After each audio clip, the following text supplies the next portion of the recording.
기쁘게 우리 송수엽 오려 강의에 이렇게 참여할 수 있겠어 참 영광스럽고 감사함이 큽니다. 오늘은 우리가 같이 공부할 내용이 성경의 명료성입니다. 명료성. 성경은 명료하다는 거죠. 하나님 말씀인 성경은 명료하다.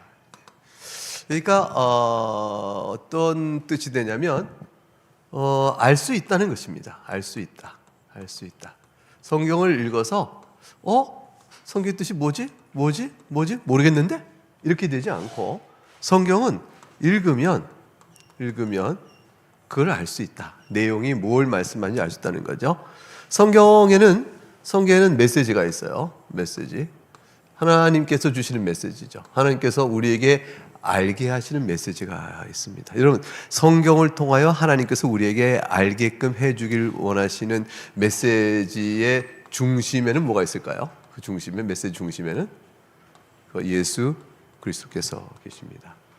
다시 말하면 성경은 우리에게 창조의 사실을 알려요.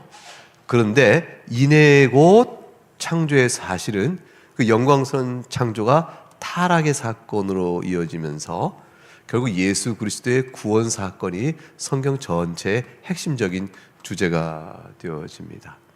그러니까 성경의 명료성이라는 건 뭐냐?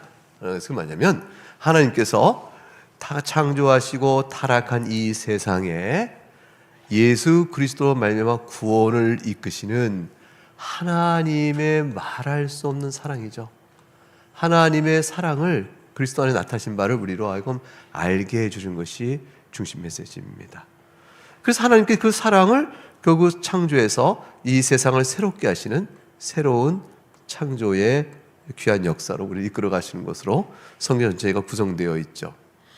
그럼 하나님께서 우리에게 알려주길 원하시는 결국 중심 메시지의 예수 그리스도에 관한 그것을 우리가 뭐라고 얘기할까요? 복음이라고 할까요? 이 복음을 아는 데 있어서 우리가 읽으면 알 수 있나? 라는 질문에서 대답은 뭐죠? 알 수 있어요. 그래서 읽으면 알 수 있어요. 읽으면 누구라도요. 저 같은 사람도 물론이죠. 문장을 읽을 수 있으면 성경을 문자를 토대로 되어진 문법을 알고 문법을 통해서 구분적인 이해를 해서 문해력을 일반 독서를 할 만큼 능력이 있으면 성경을 통해서 복음의 메시지를 이해하고 아는 데에 어려움이 없습니다. 라는 그것이 성경의 명료성의 중요한 교리예요. 그럼 이건 결국 무엇을 반대하냐면 성경은 비밀 코드가 아니에요. 이거죠.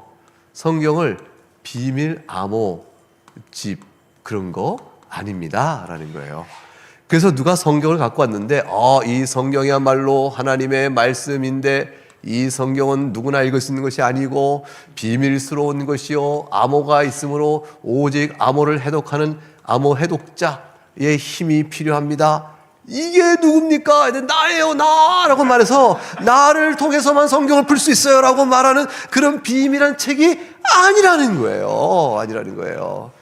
그래서 만일 여러분 제가 말해요, 여러분에게 성경을 읽읍시다 해놓고 다 읽었더니 여러분 무슨 뜻인지 알아요? 다 틀렸어요. 내 말만 따라오세요라고 말한다면 그 사람 누구가 될까요? 이단인 거예요. 그게 바로 이단. 그런 거예요. 이단과 정통의 차이를 여러 가지로 설명할 수 있지만 바로 성경의 명료성 부분에서 가장 뚜렷하게 드러나요. 무슨 얘기냐면 이단은 성경의 비밀 암호를 풀어내는 열쇠를 가진 자다라고 생각해요. 자기가. 이 키를 어떻게 받았습니까? 했더니 이단 교주가 말해요. 하늘에서부터 계시를 받아요. 그 이단 교주가 특별한 체험을 해요. 교주의 체험을 쓴 책이 있어요. 교주가 기록한 교주의 책이 있어요. 그 책이 바로 성경을 푸는 열쇠가 되어집니다. 그러니까 이단은 항상 그분에게서 풀어진 열쇠를 통해서만 되어지지 그분 외에 아무리 많은 교회사와 아무리 많은 정통교회가 성경은 이것입니다라고 말을 해도 절대로 듣지 않죠. 신천지 같은 경우 생각해 보세요. 신천지 교주가 재림 예수예요. 아니라고 아무리 말해도 성경이 그렇게 풀어지지 않아 라고 말을 해도 듣지 않죠. 자기들 갖고 있는 열쇠 안에서 풀어간다고 말합니다. 성경의 명료성? 그렇지 않습니다. 성경의 명료성, 하나님께서는 성경을 통하여 우리에게 알려주고 싶은 메시지가 있는데 중심 메시지는 예수 그리스도시고, 예수 그리스도에 관한 모든 성경의 메시지는 누구라도 읽으면 알 수 있지 비밀 암호집이 아니므로 다른 어떤 해독자의 손길을 빌릴 필요가 없습니다. 여러분, 성경 명료성에 대한 이 중요한 사실을 마음에 잘 둬야 돼요. 그러면 이게 어떻게 하면 싹 지워지던데 이게 이거였군요. 네, 누가복음 24장을 보세요. 누가복음 24장 25절에서 27절 말씀이에요. 여기 보게 되면 예수님께서 이렇게 얘기하셨어요. 제자들에게, 엠마오에서 도상에 있는 제자들에게 이렇게 말씀하셨죠. 이들이 이제 예루살렘에 있던 사건을 쭉 말하는 걸 듣고 나서 주님이 마음이 미련하구나 그러셨어요. 그리고 선지자들이 말한 모든 것을 어째 마음에 더디 믿느냐 그러셨어요. 미련하고 더디 믿는 자들, 왜 그렇게 하셨냐면 성경을 모른다는 거죠. 성경은 모세와 모든 선지자의 글로 시작하여 성경에 쓴 바 모든 것이 바로 누구에 관한 것이다? 자신에 관한, 예수님 본인에 관한 것이라고 말씀하시며, 예수님께서 고난을 받는다는 얘기를 성경을 통해서 우리가 읽지 못했느냐. 어째 예루살렘에 있는 예수 그리스도의 십자가 사건, 그 사건을 갖고 너희가 혼미케 하느냐. 고난을 받고 영광에 들어가시는 것이다. 이렇게 얘기했죠. 요 메시지는 예수님이 이렇게 잘 말씀하셨어요. 자 보세요. 너희가 미련하다 그랬어요. 그리고 너희가 어찌하여 성경에 쓰여진 바를 마음에 깨닫지 못하느냐 그러셨어요. 그 말은 무엇일까요? 성경에 예수 그리스도께서 고난을 받으시고 영광에 들어가신다는 내용이 있지 않느냐, 그걸 어찌하여 깨닫지 못하는 미련한 자들이라는 것은 뭐죠? 너희가 성경을 읽으면 마땅히 알 것으로 뭐죠? 기대가 된다라는 거예요. 너희가 성경을 읽었다면 이 내용을 마땅히 알 텐데 어찌 모르냐. 그러니까 주님 뭐라고 하셨어요? 미련하다. 마음에 어찌 믿지 않느냐. 그러게 하신 거죠. 그래서 성경은 예수님 스스로 말씀하신 가르침에 비춰볼 때 읽으면 성경의 중심 메시지를 아는 데는 어려움이 없다. 굉장히 중요한 교리인데, 이 고백은 종교개혁 때에 어마어마하게 중요한 고백이었어요. 종교개혁 때에 이 성경은 명료합니다. 이 사실을 가르치는 이 신앙 고백이 굉장히 중요했어요. 종교개혁의 기초가 되어져요. 왜 그럴까요? 왜 종교개혁의 기초가 될까요? 왜냐하면 종교개혁의 기초는 우리 지난 시간에 성경의 권위에 있죠. 오직 성경을 통해서 종교개혁의 모든 말씀에 따라 왜곡된 교회의 양태를 개혁해 나갔거든요. 근데 오직 성경이라는 것이 만일 아무도 몰라, 읽어도 아무도 몰라, 이렇게 되어지면 종교개혁의 힘과 이치를 찾아낼 수 있을까요? 또는 이걸 풀어내는 어떠한 사람의 특수 개인, 어느 집단에게만 성경을 풀어내는 비밀 코드, 암호를 풀어내는 능력이 있다면 이 집단에 종속되겠죠. 그러면 성경으로 개혁된다는 일이 가능할까요? 잘 안 돼요. 잘 생각해 보세요. 종교개혁 때에 이 성경은 우리만 풀 수 있어 라고 말한 사람들이 있었어요. 교회가 있었어요. 그게 뭐냐면 천주교, 로마 캐톨릭이었죠. 로마 캐톨릭은요, 성경 해석권을 자신들이 가져요. 그래서 일반 교인들은 성경을 읽어도 알지 못해. 성경은 신비로운 그림으로 함부로 읽어서는 안 돼. 교회가 말한 대로 읽어야 됩니다 라고 해서 자기가 딱 소리치고 있었어요. 그래서 로마 캐톨릭은 교회를 가리켜서 가르치는 교회하고 배우는 교회를 나눠요. 배우는 교회는 수억 명이 붙어 있어도요, 일반 평신도라는 분들이에요. 그러면 가르치는 교회는 오직 교황의 머리하에 속해 있는 주교 집단이 가르치는 교회예요. 가르치는 교회가 진짜 교회고, 배우는 교회는 가르치는 교회 밑에 있는 거죠. 그러니까 가르치는 교회가 없으면 배우는 교회가 아무리 많아도 교회가 아닌 거예요. 자, 그럼 누가 가르쳐요? 성경은 비밀스러운 것이라서 아무나 읽어 알 수 있는 것이 아니므로 가르치는 사람들의 권위에 따라 읽혀져야 한다라는 주장을 하는 분들이죠. 로마 교통의 주장이었어요. 종교개혁은 여기 대해서 그러다 보니까 어떤 문제가 생긴지 바로 직제했냐면, 교황과 주교단이 성경의 가르침에 어긋나는 전통을 세워요. 이 전통을 개혁해내야 되는데, 전통 개혁을 하려니까 말씀에 기초해서 해야 되잖아요. 그런데 전통의 권위를 성경과 동등한 계시의 권위가 있다고 부여하면서 성경 해석의 권리, 전통을 지지하는 식으로 성경을 해석하는 권리를 자신이 독점하니까 성경에 의해서 교회 개혁이 되지 않는 거죠.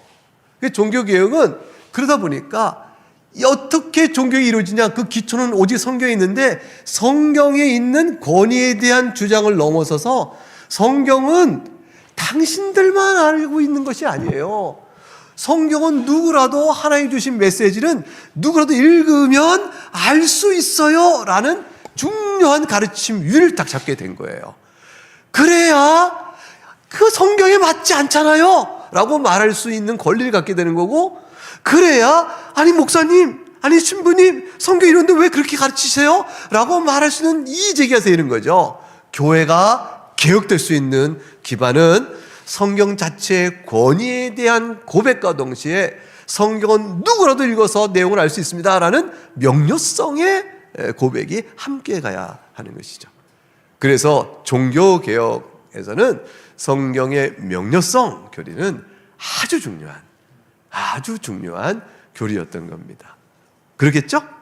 이 성경의 명료성에 대한 교리는 종교개혁 때에 비로소 그렇구나 하고 눈에 띄어진 것이 아니고, 초대교회 때부터 본래 기독교는 성경 말씀 위에 서 있기 때문에 초대교회 때부터 성경의 명료성에 대한 강조점은 항상 있어 왔어요. 그래서 이 이레니우스라는 초대교부, 이 초대교부는 이단 논박이라는 책 속에서 이단을 논리적으로 반대, Against Heresy예요. 이단 논박이라는 책 속에서 아주 명료하게 이렇게 얘기했어요.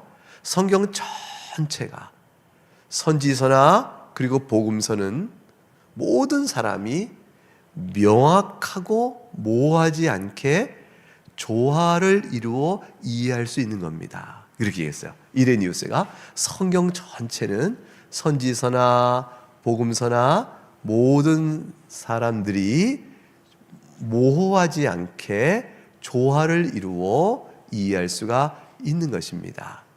그러나 그러한 성경책을 모든 사람이 믿지 않을 뿐이죠 라고 했어요.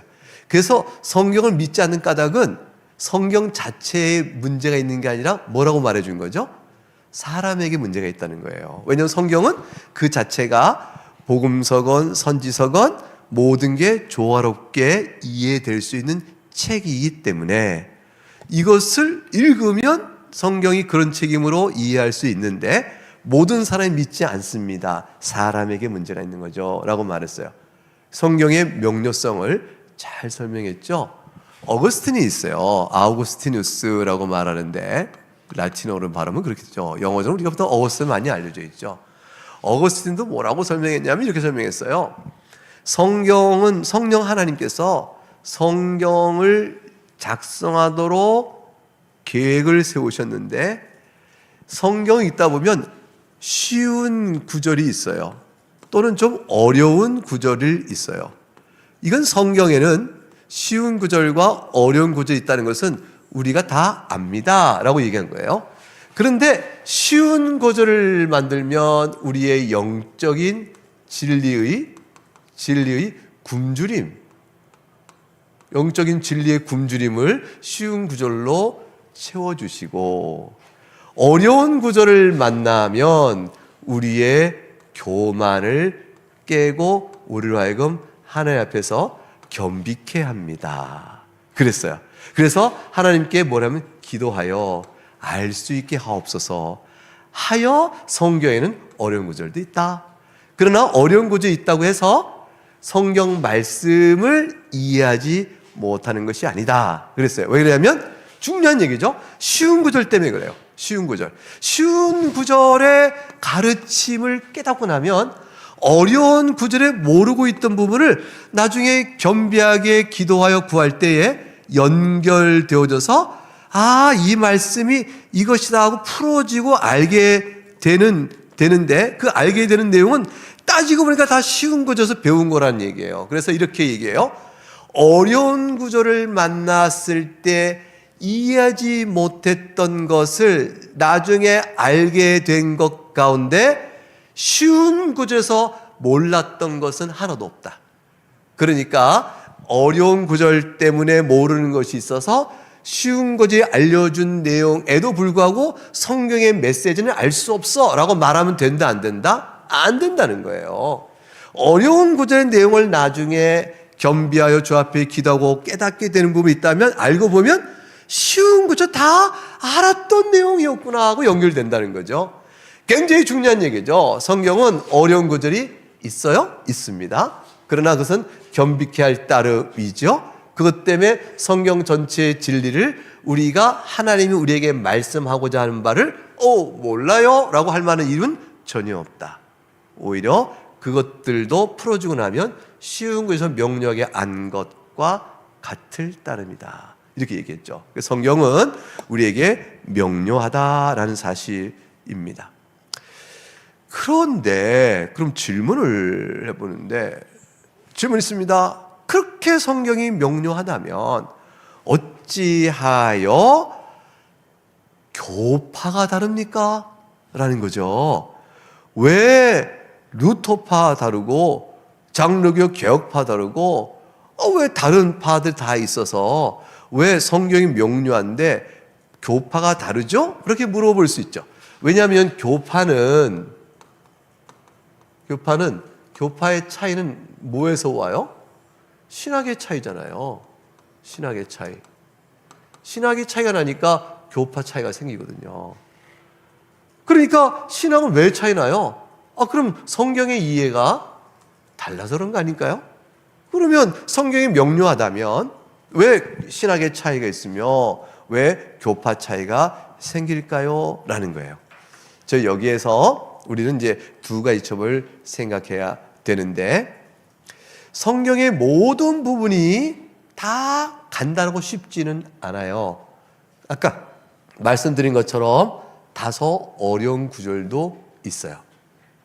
그렇기 때문에 사람들이 어려운 구절을 풀어가는 과정 안에서 사람들의 이해의 지식의 부족 때문에 그걸 풀어가는 의견 차이가 생길 수가 있어요. 그래서 이제 생각을 해봐요. 예정론 그래봐요. 예정론 그러면 어떤 사람은 예정론을 비춰보게 되면 하나님께서 영원전에 선택하셨다. 그래서 선택하셨기 때문에 사람이 어떤 조건, 무엇을 행하느냐에 관계없이 하나님 자신의 뜻에 따라 하나님의 의지로만 선택하신 것이다 라고 말하니까 사람은 그러면 어떻게 돼요?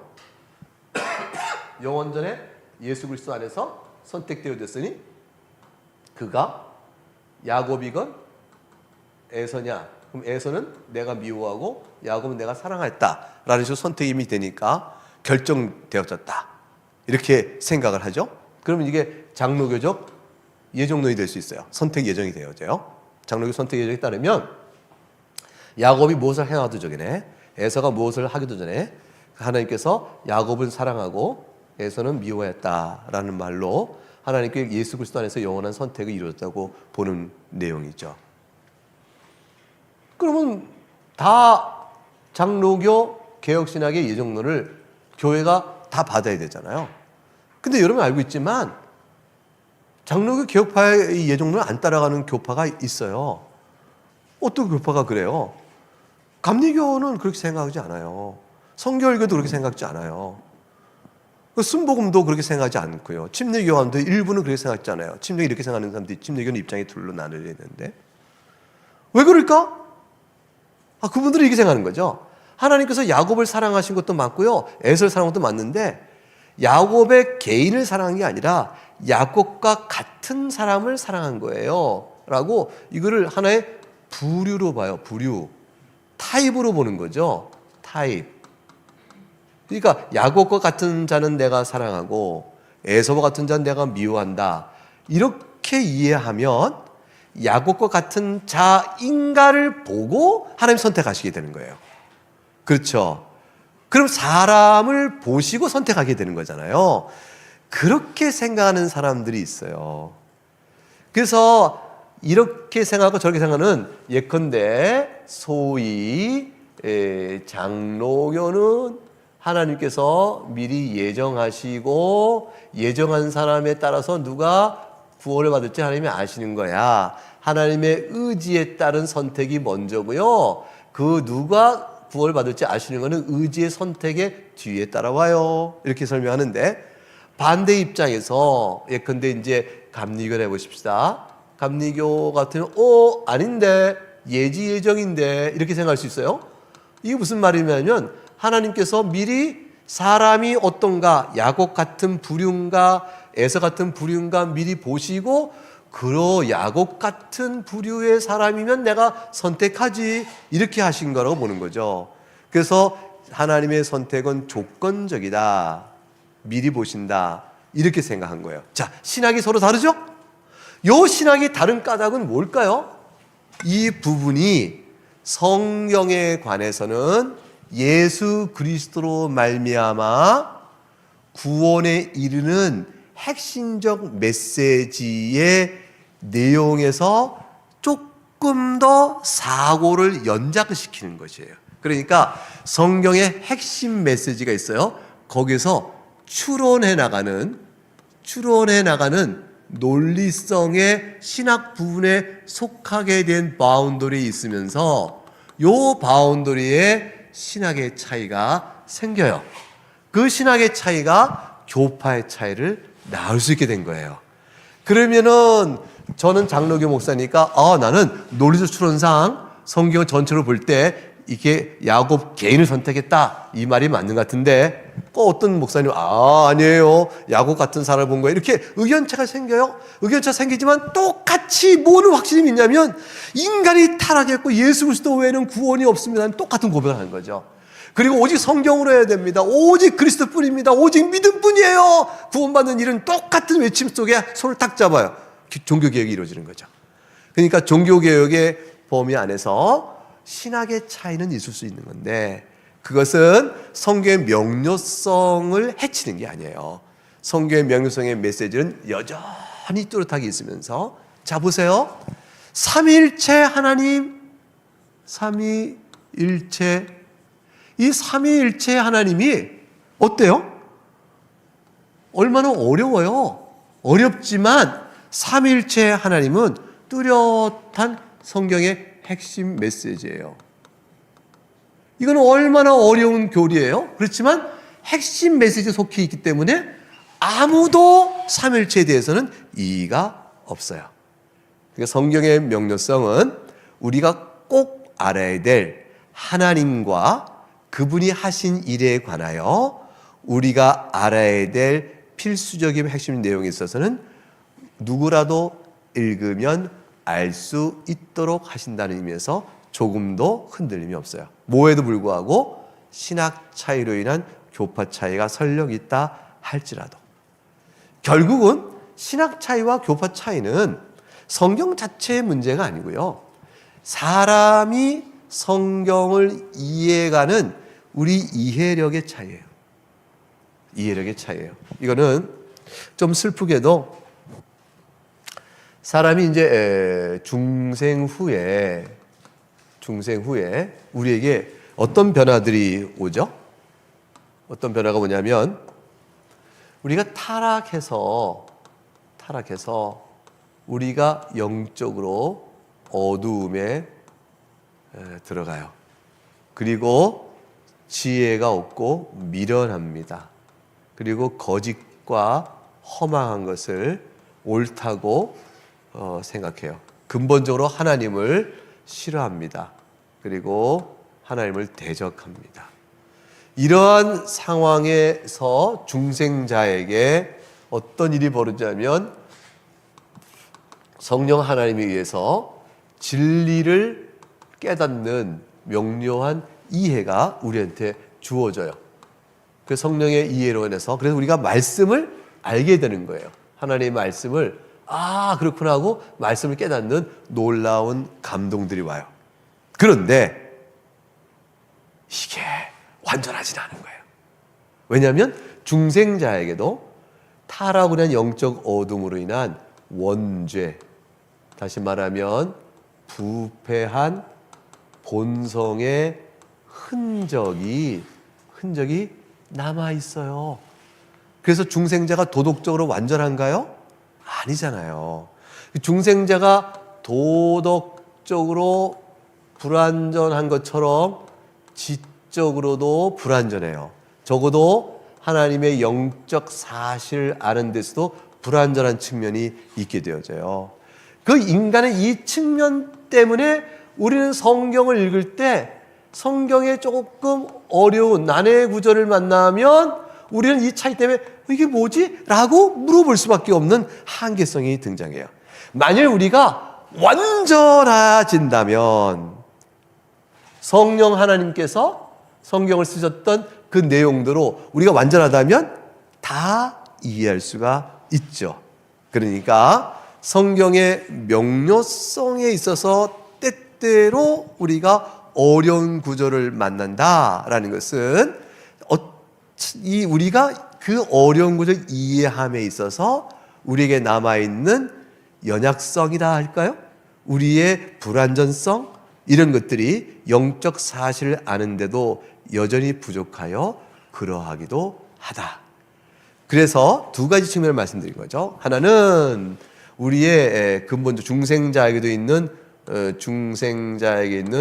불완전성, 그 다음에 신학의 차이를 이 불완전성의 신학의 차이를 낳고 그러므로 교파 차이는 있습니다.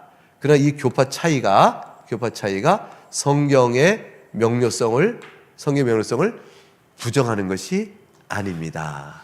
도리어 교파 차이에도 불구하고 정통교리라고 말하는 이 모든 것들이 확립되어 있습니다. 왜 그렇죠? 성경이 명료하니까. 성경이 명료함으로 이렇게 정통교리가 확립되어 있다고 볼 수 있습니다. 이것은 굉장히 중요합니다. 교회 전통이나 독점적인 성경 해석의 열쇠를 가지고 있다 하는 사람들에서 그렇지 않습니다 말할 수 있는 종교개혁의 핵심적인 토대가 되어집니다. 베드로후서 3장 16절에 우리가 아는 대로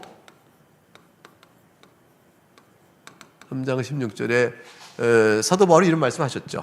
제가 말씀을 읽어볼게요. 모든 편지에도 이런 일에 관해 말하였을 때 그 모든 편지는 바울 서신을 뜻해요. 그 중에 알기 어려운 것이 덜어 있으니 무식한 자들과 굳세지 못한 자들이 다른 성경같이 그것도 억지로 풀다가 스스로 멸망에 이르느니라. 이 말씀 기억나시죠? 그 말씀 속에 그 중에 알기 어려운 것이 덜어 있다 그랬어요. 알기 어려운 것이라고 했지 절대로 알 수가 없는 거란 말씀은 안 하셨어요. 그러니까 하나님께서 우리에게 보여 알기를 원하시는 것 가운데 우리의 이런 상황 때문에 알기 어렵다 싶은 것이 있고요. 또 문화적인 차이 때문에 오랜 역사적 상황을 몰라서 그래서 우리가 여러 이유로 인해서 풀어가기 어려운 것들이 덜어 있다 그랬어요. 그런 것들로 성경이 가득 차 있다 말씀하신 것이 아니죠. 그러니까 성경은 난해 구절이 있습니다. 그러나 그것은 명료성을 해치는 것이 아닙니다. 그러므로 이 모든 것들을 생각하고 성경을 읽어라 하는 것이죠. 성경을 열심히 읽으세요. 읽을 때는 우리는 무엇이 필요하냐면 자 보세요. 중생자라도 불완전하므로 성경을 읽을 때는 우리에게 뭐가 필요할까요? 기도가 필요하죠. 왜냐하면 성경을 쓰신 성령 하나님의 도우심으로 성경을 읽어 깨닫게 도와주시옵소서라고 기도하고 나가는 일이 중요하겠죠. 성경의 명령성은 성경을 쓰신 성경의 내적 증언자인 성령님의 도우심이 필요하다는 사실을 생각하게 합니다. 그리고 그렇게 돼서 명료하게 밝혀진 성경의 진리 토대 위에 교회를 세우고 우리 신앙을 세워야 합니다. 이제 이것이 지금 제가 말씀드리는 주요 내용의 흐름의 연속적인 강조점입니다. 누가복음 24장 44절과 45절이에요. 44절과 45절에 예수님께서 또 이런 말씀을 하셨어요. 여러분 잘 알아요. 모세 율법과 선지자의 글과 시편에 나를 가리켜 기록된 모든 것이 이루어질 거라고 하지 않았느냐 그랬어요. 모세 율법과 선지자와 시편에 가리킨 것은 성경 전체가 나를 가리켜 말한다는 것을 뜻하죠. 그런데 그 다음 이렇게 말씀해요. 누가복음 24장 45절 이에 그들의 마음을 열어 성경을 깨닫게 하셨다. 그러니까 성경을 깨닫는 일에 마음을 열어주는 성령 하나님의 조명하심이 필요하다. 성령 하나님의 조명하심을 입고 성경을 읽어 나갈 때 성경 안에 있는 하나님께서 우리에게 주신 바 된 핵심적인 예수 그리스도에 관한 복음적 진리를 아는 데는 명료하여 누구라도 읽을 수 있다. 이렇게 되어지는 것이죠. 그러면 공부 잘하는 학자가 성경을 잘 읽을까요? 알까요? 아니면 나는 학자는 아니지만 그러나 일반 교인으로서 늘 아침마다 하나님께 기도하고 성경을 펼쳐하는 사람이 성경을 더 잘할까요? 근데 학자는 기도를 안 해. 기도 안 하고 학자는 성경을 그냥 하나의 연구 대상의 자료로만 보지 신앙을 안 갖고 읽어요. 그럴 때 그 사람이 신약을 연구하는 학자로서 논문도 쓰고 발표를 하겠지만 그 사람이 성경을 통해 하나님이 전하는 메시지를 잘 할 수 있을까요? 절대로 안 그래요. 절대로 안 그렇다는 게 뭐냐면 소위 우리가 성경 권위와 무호성을 지키고 나가는 모든 신앙인과 다르게 성경을 대하는 사람들의 태도예요. 그게 비평학이에요. 비평학자는 절대 기도하고 성경 읽지 않습니다. 왜 기도를 하겠어요? 비평하는데? 이성의 토대로 비평을 하는 사람이 기도하겠어요? 그러면 성경을 읽다가 난해 구절 만들면 틀렸어, 아니야 라고 비평하지 그 뜻을 내게 알려주옵소서라고 생각하겠어요? 안 하죠. 성경의 명료성에 대한 기본 이유를 부정해요. 성경 비평학자는요, 성경 명료성 안 믿어요. 왜냐하면 비평학을 해야만 성경 바로 한다고 보니까. 성경을 그대로 믿어요? 그건 아닙니다. 무지해서 그냥 믿지만 성경을 믿는 게 아닙니다. 이건 그 당시에 문화적 전통에 의해서 이렇게 쓰여진 것이고, 비평해 보면 이건 뭐 예수님 하나님 말씀하는데 이때 하나님 말씀할 리가 없죠. 그러니까 이건 아니에요 라고 다 걷어내는 이성의 논리와 자기의 학적 기준을 토대로 쪼개가는 비평학의 실력을 가진 사람만 성경을 풀어가는 사람이에요. 그러니까 또다시 종교개혁의 원리에 어긋난 상아탑이라는 독점 권위 위에서 성경 해석에 열쇠를 쥐고 있다고 말하겠죠. 비평학은 그런 의미에서 우리에게 굉장한 위험성을 줍니다. 성경의 명료성의 교리가 왜 중요하냐면, 성경이 이렇게 명료합니다라고 생각하면 우리에게 어떤 확신을 주냐면 성경에 대한 확신을 가졌어요. 성경이 기초한 확신. 자, 여러분, 성경은 예수 그리스도를 믿음으로 의롭다함을 받습니다. 그리고 그리스도를 믿어 의롭다함 받은 자는 그의 신분이 하나님의 자녀가 되는 특권을 누립니다. 그래서 의롭다함 받은 자와 하나님의 자녀는 의롭다함을 받은 공로적 의에 따라서 영생을 받고, 자녀로서 유업을 받는 상속권에 의해서 또한 영생을 받습니다. 교리가 만들어졌죠. 자, 우리는 영생을 누려요. 영생을 누리는 두 가지 길이 있는 거예요. 그리스도를 믿음으로 의롭다함 받아 그리스도의 공로에 의지하여 영생을 우리가 얻게 되어지고, 동시에 우리가 하나님의 자녀로서 신분을 얻게 되어지니 하나님의 유업을 우리가 이어받는, 자녀니까 유업을 받잖아요. 영생을 유업으로 받는 상속자로서의 영생을 누려요. 그래서 우리는 영생을 확실하게 누립니다. 자, 이것이 바로 우리가 아는 구원론적 교리예요. 구원론 교리. 이 구원론 교리는 다 어디서 쏟아져 있죠? 성경이 만일 애매하고 모호하고 잘 모른다면 이 구원의 교리를 어떻게 믿을 수 있을까요? 불신되어지죠. 그러니까 성경은, 하나님 주시는 메시지는 우리가 알아듣게끔 확실합니다 라고 되어질 때, 그거에 기초한 구원의 교리도 우리의 뭐죠? 확실한 확신에 거할 수 있는 교리가 되어집니다. 그래서 내가 예수님 믿고 한평생 신앙한 동안에 정말로 그럴까? 내 마음에 의심이 들 때 성경을 통하여 세워진 교리를 다시 살핌으로 해서 확신을 갖게 되어지는 신앙의 가르침 안에 있게 되는 거죠. 이거 굉장히 중요한 거죠. 그래서 성경의 명료성이 흐려지면 교리도 무너지는 거예요. 교리도 확신 가운데 세울 수가 없는 거예요. 교리가요, 성경이 명료하지 않으면요, 너도 나도. 여러분, 아무도 모르는 걸 얘기할 땐 서로 얘기할 수가 있죠. 서로 얘기할 수 있잖아요. 그러니까 본 것이 분명할 때 답이 나오잖아요. 그러니까 만일 성경이 명료하지 않다면 교리의 확실성이 무너지고, 그럼 뭐가 되죠? 뭐가 될까요? 그 순간 정통은 사라지고 온갖 이단들이 난무하게 되겠죠. 아니, 이단인 줄도 모르는 것들이 난무하겠죠. 정답이 없으니까. 그렇잖아요? 이런 위태로움이 있으면 뭐밖에 의지 못해요? 사람을 의지할 수밖에 없어요. 사람이 세운 전통에 의지하고 사람이 세우는 무슨 권위에 의지할 수밖에 없는 거죠. 그렇게 돌아갈 수가 없다. 이게 종교개혁이에요. 성경은 명료합니다. 그럼 우리가 믿는 바의 도리가 확실합니다. 정통적 교리를 세울 수가 있어요. 그래서 잘못된 것을 가려낼 수 있는 거죠. 너도 맞고 나도 맞다가 아니에요. 아무나 말할 수 있지 않아요. 성경의 확실한 명료성은 우리에게 확실한 신앙의 토대와 교리가 뭔지를 알려줍니다. 그러니까 성경을 열심히 읽어야 돼요. 성경을 열심히 읽어서 저 사람이 이상한 소리 하나 안 소리 하나 이렇게 알아야 돼요. 왜 우리 개신교 교인들이 신천지에게 싹 넘어가는 교인들이 있을까요? 1. 그 넘어가는 교인이 성경을 너무나 잘하는데 신천지의 말을 들어보니까 그게 맞는 것 같아서. 2.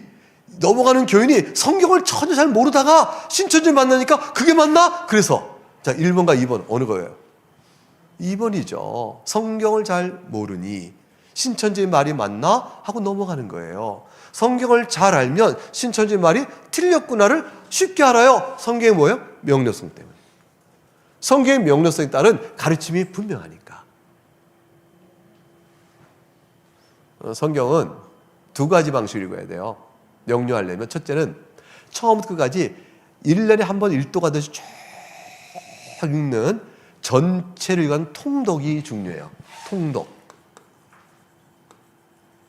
통독을 쭉 해나가셔야 돼요. 통독을 해서 성경에 대한 통독은 뭘 가르쳐주냐면 성경에 있는 지식의 저변을 넓혀주고 그리고 흐름을 볼 수 있는 안목을 열어줘요. 통독을 쭉 하게 되니까. 그런 다음에 통독 플러스 중요 핵심 교리를 세워주는 핵심 구절에 대한 명료한 이해를 가져야 돼요. 아, 요 부분은 이렇게 해석되는 게 맞다. 이건 이렇게 맞다. 라는 핵심 구절에 대한 요절을 잘 배워 아는 것. 그 다음 전체를 통독해 하는 것. 두 가지가 같이 가야 돼요. 그렇게 되면서 성경이 성경으로 풀어주는 명료성을 맛보게 되는 거예요. 자, 그래서 성경을 부전히 읽자. 근데 성경 신학자들의 성경 해석은 전유물이 아니다. 제가 이제 유명한 성경 학자예요. 여러분이 그렇게 인정해보죠. 가정을 해보는 거예요. 저는 유명하지 않지만 유명하다 세계. 자, 그런 사람이 여러분 애굽에서 히브리 노예들이 나왔습니다. 자, 히브리 노예들 벌써 좀 이게 해방신학인가? 히브리 노예들 나오는데 뭐 다 맞는 말. 사실 반박은 못해. 아직은 히브리 사람도 맞고 노예 신분도 맞으니까 나왔습니다. 나오는데 여러분 홍해가 갈라졌다고 하는데 바다가 갈라집니까? 그 바닷물이 벽처럼 습니까? 이거는 갈수을 말하는 것입니다. 갈대숲으로 그걸 풀었어요. 그리고 왜 홍해가 갈대숲으로 해석되어야 된가에 대한 학문적 또 고대 근동 문서 또는 어원적 분석을 막 동원해서 그거를 정당화하려고 막 시도했어요. 이 학자의 학문의 역량과 동원되는 모든 자료와 이것들은 일반 성도인 나로선 꿈도 못 꾸는 글들을 본 거예요. 고대 근동 문서를 보다니 저건 어떤 언어냐 이런 건데 막 풀어가는 거예요. 나는 일상에서 열심히 그저 우리 번역된 개혁개정, 개혁성경 그것도 어려워서 새 번역 이걸 읽고 있는데 아니 이게 어떻게 그 사람 권위에 대해서 아니 홍해인데 왜 갈수입니까? 라고 물어볼 수 있겠어요. 이렇게 되어질 때 그 사람이 내 말이 맞아요 라고 말하면 여러분은 뭐라고 말해야 돼요? 절대로 아닙니다 라고 말해야 돼요. 무슨 갈수인데 신약 성경에 보니까 고린도전서에서 사도 바울이 뭐라고 하냐면 홍해 바다를 건너가 세례를 받았다 그래요. 홍해를 건너다가 세례를 받았다. 아니 갈수에 가면서 무슨 물이 어디서 세례를 받아요? 앞뒤가 안 맞아요. 중요한 사실이 드러나는 거죠. 그러니까 성경의 명료성은 어느 한 구절, 단락 또는 책이 그 자체가 명료하기도 하지만 성경의 모든 책이 서로 연결돼 나가요. 서로 연결돼 가요. 연결돼가는 신약과 구약의 서로 상관적 연결이 있어요. 신약으로 구약을 해석해요. 구약은 신약을 그 뜻을 뒷받침해줘요. 구약을 토대로 신약 해석되는 계시의 연속성, 계시의 유기성이 있어요. 그래서 성경 말씀에 계시의 유기적 연결성 이거를 다 합쳐서 그냥 한마디로 신학적 해석 그래요. 신학적 해석을 해 나갈 수 있는 성경 자체가 열어줘요. 누가 신학적 해석을 해요? 내가 집어넣는 게 아니고 성경 자체가 신학적 해석을 열어줘요. 그래서 풀어지게 돼 있어요. 그러다 보니까 홍해가 갈수일 수 없는 것은 사도 바울이 홍해를 건널 때 세례를 받았다는 말 속에 이미 증거가 되어져요. 그렇게 안 풀어져요. 그러니까 성경과 성경의 명료성은 어떤 난해 구절도 쉬운 구절과 신학적 연결의 해석을 통해서 풀어져 가도록 우리가 기대할 수가 있는 거죠. 그러니까 비평학 주장들은 맞는 주장 같지만 틀린 주장이에요. 틀린 주장이에요. 여러분, 나사로 죽은 지 나흘 된 나사로를 주님께서 나사로야 나오라 하니까 나와서 냄새나고 썩은 나사로가 쭉 걸어 나오죠. 붕대 푸니까 멀쩡한 사람이 된 거잖아요. 이런 일들이 비평학적 볼 때는 있을 수가 없는 사건이죠. 근데 이 사건이 그리스도께서 부활하시고 우리가 죽은 자가 새 생명 얻게 되는 신구약 성경 전체의 교리적 통일성 안에서 이적으로 주께서 행하셔 사실로 보여준 사건이잖아요. 그러니까 그것의 역사적 사실성은 신학적 안에서 이미 입증이 되어지는 것이죠. 여러분 한번 이 생각을 해보세요. 퀴어 신학자 있어요.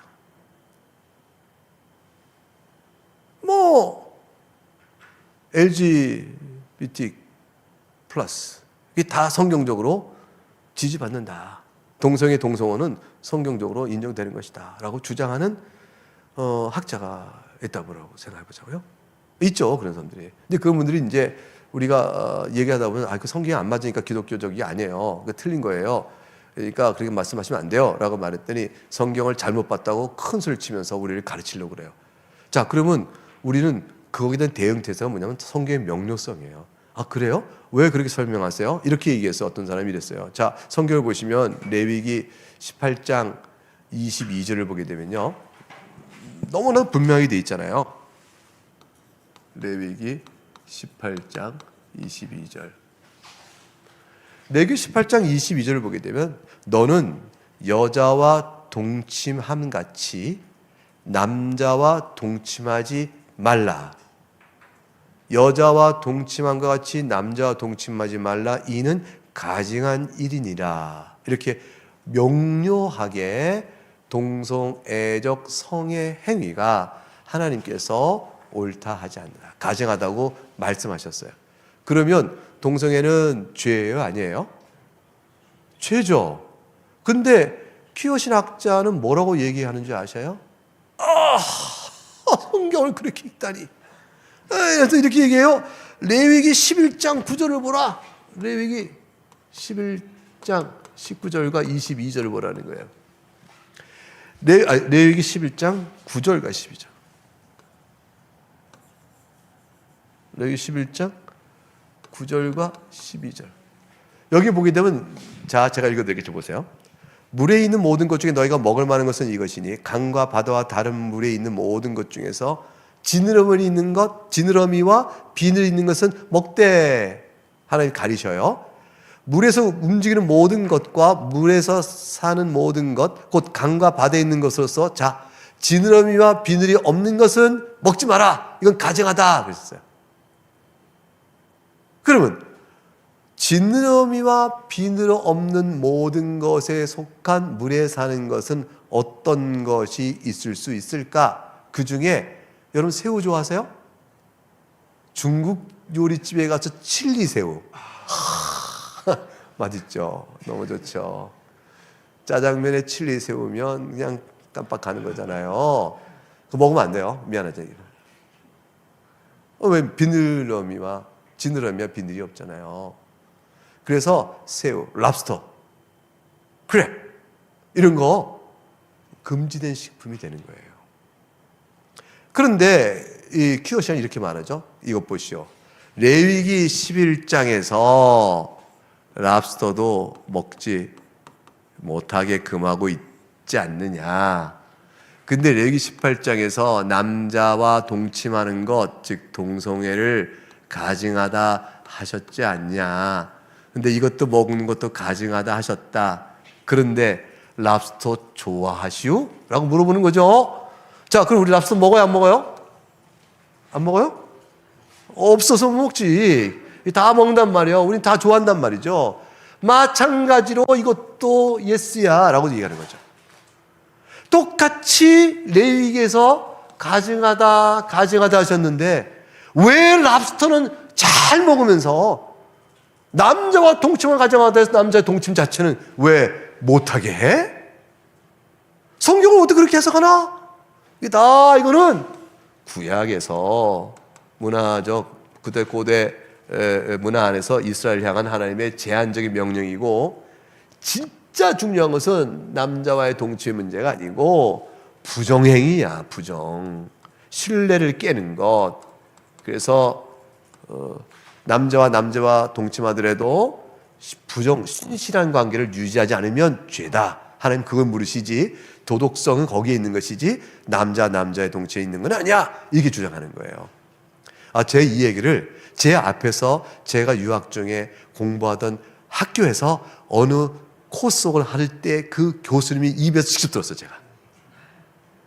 제가 공부할 때만 해도요, 이 동성 이슈가 이렇게 상상도 못한 시기였는데, 화란에서 어느 대학에서 가르치던 카일 바르트라는 교수로부터 가호를 이어받았던 그 제자 교수가 안식년에 제가 공부하는 학교에 왔을 때 한 코스웍을 맡아주셨어요. 근데 이사회에서는 그분이 그런 견해를 갖고 있는지를 몰랐어요. 근데 이분이 동성에 대해서 뭐라 했냐면, 동성애 자체는 하나님이 죄로 삼는 것이 아니고 그것을 사이에 종조의 문제다. 신실한 관계가 부정되면 도덕적 죄를 물은 것이지 동성애는 죄가 아니다 라고 말을 했어요. 클래스가 발칵 뒤집어졌죠. 그래서 이사회 소식이 들어갔죠. 이사회가 강의를 그만두게 했습니다. 제가 공부할 때만 해도 그랬어요. 지금도 그런 제기가 똑같이 되어진다면 그분이 강의를 그만두게 될지 안전하게 할지 그건 모르겠어요. 세대가 많이 변했죠. 논리는 똑같아요. 자, 레위기의 이 성경이 왜 랍스터를 먹으면서 가증하다 했는데 똑같이 가증하는 것을 이것은 왜 금하려고 하느냐? 성경 해석이 잘못된 거다. 이것이 오케이면 이것도 오케이다 하고 퀴어 신학자가 말한다면 실제 그렇게 얘기해요. 여러분 뭐라고 얘기해야 되겠어요? 아니 성경이 가증하다고 했는데 왜 된다고 그래요? 가증하다고 됐는데 되잖아. 이렇게 얘기하는 식이에요. 이건 해석에 대한 자기의 학문적 권위를 주장하며 동성애를 정당화시키고 있는 일이죠.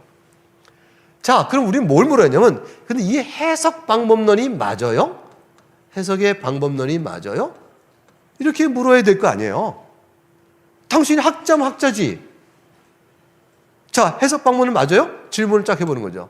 해보니까 가만히 보면 신약에 보게 되면 구약에서 했던 일 중에서 폐해진 것이 참 많은데 안 하는 것? 성경이 너무 명료해요. 왜냐하면 여러분 신약에서 동물 제사 지내요, 안 지내요?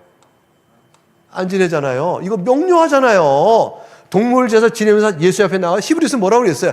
동물 제사 그건 이미 아론의 율법 제사는 폐해졌다 그랬어요. 영단번에 예수 그리스도의 속죄 피로 완성이 됐다. 그러니 더 이상 누가 동물 제사 드리려면 해요, 안 해요? 안 하죠. 구약에서 동물 제사 하라 했는데 우리가 지금 안 하잖아요. 그죠? 하라는 거 왜 안 해요? 라고 물으면 뭐라고 돼요? 명료성에 의해서 신약이 이제 이거는 그리스도 안에서 폐해진 겁니다. 예수 그리스도 안에서 이미 완성이 되어져서 폐해진 것들이 있는데 그건 우리 의식법이라고 그럽니다. 의식법은 하나님께서 이방인과 이스라엘을 구별하기 위하여 어떤 건 먹고 먹지 말라, 음식에 대해서도 하나의 제한을 두신 것이 있어요. 근데 이것들은 지금 신약에 보니까 모든 것이 하나님께 주신 걸 알며 감사해 먹으면 가하다라고 되어져 있어요. 그래서 신약에는 음식에 대한 가림 규제가 없어요. 자, 그렇게 되는 이 상황을 보면서 그런데요, 동성애는 신약에 보면 뭐라고 되어 있어요? 동성애에 대해서는 신약에서 괜찮다 그러셨나요?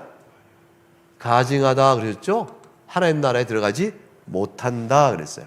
그러니까 성경의 명료성은 구약에서도 가증하다 한 것이 신약에서도 하나님 나라 유혹을 받지 못한다 라고 말했으면 통일되게 악한 거예요. 죄예요. 여기에 다른 어떤 설명이 필요 없어요. 이거는 성경을 읽는 모든 성도가 구약에서도 아니요, 신약도 안 했으니까 이거 다 아니잖아요. 이건 도덕법적인 죄악이거든요. 영적인 차원에서 성도가 행해야 될 것이 무엇인가를 가르치는 성도의 윤리, 신앙 윤리, 성도의 도덕에 일치하지 않는 거예요.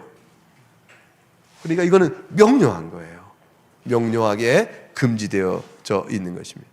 그리고 의식법상 열어진 것이 구약 신약에서 의식법이 폐기됐죠. 도덕법은 유지가 되어져요. 그러니까 이 퀴어 신학자가 말한 것은 궤변인 거죠. 우리가 항상 뭘 생각하냐면 도덕법적 통일성 안에서 구약에서 명한 것이 의식법도 아니고 이것이 도덕법 속에 속하여 신약에도 여전히 금해주고 있다는 사실을 제시하면 돼요. 그래서 실제로 고린도 우리가 알듯이 고린도전서 6장 9절부터 11절 말씀에 내용을 읽다 보면 속지 말라 그러셨어요. 음행, 우상숭배, 간음, 남색이 호모섹스잖아요. 동성애죠. 도적, 탐욕, 술 취하는 거, 욕하는 거, 약탈 다 하나님 나라를 유혹으로 받지 못한다. 명확하게 설명한 내용은 레위기 18장의 내용과 그대로 연결돼 가는 거예요. 로마서 1장 21절과 25절의 흐름 안에서 하나님께서는 24절에 뭐라고 말씀하셨냐면 마음의 정욕대로 더러움에 내버려 두시어 서로의 몸을 서로 욕되게 했다라고 하셨어요. 하나님께서 이미 동성애자는 심판이 주어지고 있는 행위인 거예요. 그러므로 성경이 신약에서 분명히 금하고 있는 거죠.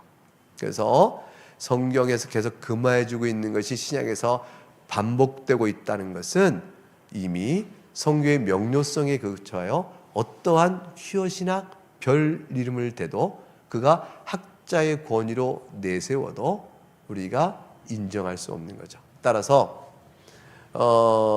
소위 퀴어 신앙이니 동성애 지지하고 이러지 않은 모든 각종 이러한 모든 것들은 학문의 권위로 말해도 모든 성도가 성경을 읽는 그 자체 하나로 다 거짓되다는 사실을 우리가 분명히 알 수 있으니 이거는 학문이 필요한 것도 아니요 다른 어떤 것이 더 부족하여 죄를 죄로 말하지 못할 것이 아니다. 우리는 충분하다. 성경의 명에서 충분하다. 이 말씀을 생각해야 합니다. 그래서 웨스트민스터 신앙고백서 1장 7절에 보게 되면 이렇게 고백했어요. 웨스트민스터 신앙고백서 1장 7절에 보게 되면 제가 읽어볼게요. 1장 7절. 성경에 있는 모든 내용은 다 똑같이 명백하지는 않다. 또한 모든 사람이 다 똑같이 분명 알지도 못한다. 그렇지만 한 가지 분명하겠다.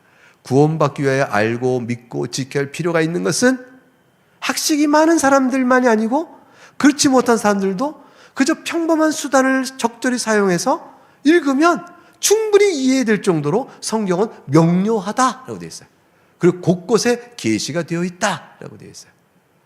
이것은 종교개혁신학과 또 로마 캐톨릭의 잘못된 성경 해석의 독점적 권위를 지탱하고 있는 사제 집단의 왜곡, 그걸 통하여 잘못된 교회 전통을 개혁해야 될 힘을 막는 그런 것에 대한 저항의 원리일 뿐 아니라 오늘 우리가 살아가는 이 시대에 성경의 진리를 어긋나게 왜곡하여 말하는 모든 학문 집단 이건 또는 사교적 집단 이거는 모든 운동권에 대하여 우리가 아니요! 라고 말할 수 있는 충분한 고백을 갖고 있다. 교리를 갖고 있다 할 것이에요. 그러니까 무식해서 퀴어 신학 반대하는 거 아니에요. 무식해서 비평학 반대하는 거 아니에요. 성경이 명료해서 비평학은 아닌데 이렇게 되는 거예요.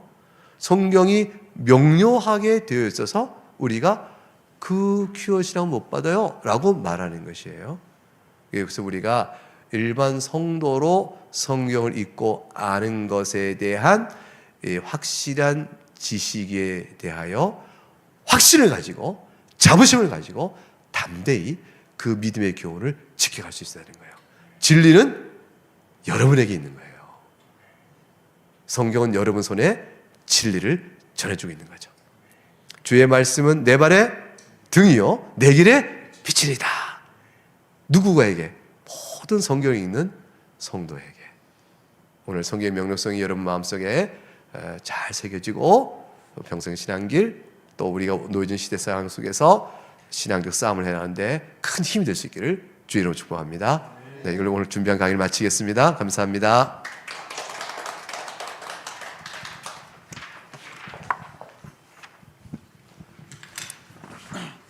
네, 우리 김병헌 교수님 역시 기대를 저버리지 않습니다. 저는 오늘 제목이 성경의 명료성인데 강의 들으면서 내내 저 혼자만의 엉뚱한 생각을 했습니다. 김병헌의 명료성, 이렇게 정말 명료하고 정말 명쾌하지요. 이렇게 귀한 말씀을 해주셨는데 제가 이렇게 들으면서 성경의 명료성을 한마디로 이렇게 말씀해 주셨어요. 읽으면 누구나 알 수 있다, 이렇게 말씀하셨잖아요. 근데 누구나 알 수 있는 것을 자기들만 성경을 해석할 수 있는 암호, 비밀, 또 권위가 있다고 주장하는 것이 이단의 특징이다 말씀하시면서 예를 들어 주셨습니다. 로마 교회가 자기 교회만 성경을 풀 수 있다라고 주장한다. 그렇다면 앞에서 말했던 이단의 특징과 같은 특징을 갖고 있다는 말씀이 아닌가. 로마 교를 보고 오늘날 이단이라고 말 못하는 이유가 뭘까? 걔네가 세력이 너무 커서 그럴까? 이단이 아니어서가 아니라 또 한 가지는 비평학에서도 성경 해석의 키가 비평학이다 이렇게 말하는데, 오늘 자유주의 신학자들 비평을 향해서 우리가 이단이라고 말하지 않는 것도 역시 이단이 아니어서가 아니라 그들의 세력이 너무 크니까 함부로 말을 안 하는 것 아닌가, 이런 생각을 하면서 강의를 들었습니다. 교수님에게 로마교나 비평하기가 다 이단입니까? 라고 물으면 혹시 교수님께서 대답하시기가 곤란하실지 모르겠는데 하여간 저는 그렇게 들었습니다. 여러분, 우리 사람이요, 요즘 현대인들이 굉장히 건강이 좋아졌어요. 왜 좋아졌냐면 먹는 것이 우선 너무너무 질이 좋아졌기 때문에 우리 사람의 몸은 육체가 물질이기 때문에 좋은 물질을 먹으면 건강해지잖아요. 제가 나이가 환갑이 넘었는데 제가 한 30대로밖에 안 보이죠? 그거 잘 먹어서 그렇습니다. 네, 죄송합니다. 제가 이렇게 농담하는 이유는 육체도 그러하듯이 영혼도 좋은 것을 잘 먹으면 우리가 영적으로 건강해지잖아요. 오늘날 시대가 어떤 시대인가 봤더니 여러 가지로 정의할 수 있겠지만 그 중에 한 가지 설명은 유튜브 시대다라고도 말할 수 있을 것 같은데, 온통 귀에 이어폰 꽂고 유튜브 이렇게 듣고 집에 가만히 누워서도 유튜브 보고 있고 TV는 안 보고 유튜브 보고 있던데, 그러면 어차피 유튜브를 본다면 좋은 유튜브 채널을 봐야 되죠. 그래서 우리 세상에 좋은 것도 많고 재밌는 것도 많지만 우리 성수협 강의, 또 예전에 우리가 했던 차바 강의, 이런 것들을 모르는 분들에게 좀 알려줘야 되거든요. 열심히 공유해, 요즘 다 SNS로 공유해 주시고 또 개인에게도 공유해 주지만 우리 성수협 채널을 여러분이 속한 교회, 여러분이 속한 단체 유튜브 채널에 이것을 공유 운동을 하고 있는데, 이것을 공유하면 더 많은 분들이 이 강의를 듣고 그분들의 영적인 건강이 좋아질 뿐 아니라 여러분 교회, 여러분 단체의 유튜브 채널의 질도 업그레이드 된다고 믿습니다. 여러분 속한 사용하시는 채널의 유튜브 채널에 우리 성서협 정기강론 내용을 공유하시고 싶으면 우리 성서협으로 연락 주시기를 바랍니다.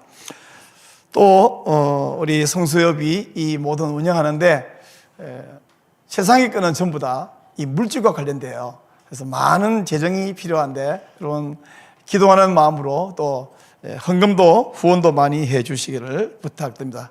헌금 계좌는 우리 화면 하단에 나오고 있습니다. 오늘 14강까지 하나님 은혜시로 잘 하셨고요. 다음 주 15회 강좌는 우리 대전 즐거운 교회 담임이신 이선교 목사님께서 오셔서 전투를 위한 마병과 이김이라는 매우 흥미로운 주제로 강의해 주실 텐데 많이 기대하시고 또 서로 권하시고 들어주시기를 바랍니다. 이제 제가 한번 기도하고 우리 오늘 강론을 마치도록 하겠습니다. 하나님, 성경 이 중요한 말씀이 복잡하고 어렵고 특별한 사람들만 이해할 수 있었다면 어찌할 뻔했습니까? 감사하게도 하나님께서는 우리 모두에게 읽으면 이해할 수 있도록 은혜 주셔서 감사드리옵나이다. 하나님, 이 말씀 우리가 즐거이 읽고 또 핵심 구절을 배우고 그래서 말씀 위에 토대에 굳게 서서 말씀을 통하여 예수님을 만나고 예수님을 붙잡고 예수님 따라가는 저희들 되게 하여 주옵소서. 하나님, 우리 김병훈 교수님에게 복을 내려 주옵소서. 더 귀하게, 더 복되게, 크게, 위대하게 사용하여 주셔서 그 입에 나오는 말씀으로 말미암아 하나님의 이름이 높아지고 교회가 굳건하게 서게 하여 주옵소서. 우리 성수협 정기강론은 14회까지 인도하여 주신 하나님, 계속해서 이 일이 잘 진행되도록 돕는 손길을 허락하시고 필요한 물질도 허락하여 주시기 원합니다. 하나님, 이 강좌에 동참한 우리 모든 동역자 성도들에게 복을 주시고 또 영상으로 함께 동참한 분들에게 복을 주시고 이후에도 이 영상에 동참하실 분들에게 하나님이 함께 하시며 성령으로 은혜를 베풀어 주셔서 성령으로 말미암아 성경을 명쾌하게 믿고 성령으로 말미암아 하나님만 신뢰하고 따르는 자들 되게 하여 주옵소서. 감사 영광 돌려드렸고 주 예수님 이름으로 간절히 기도하옵나이다. 아멘.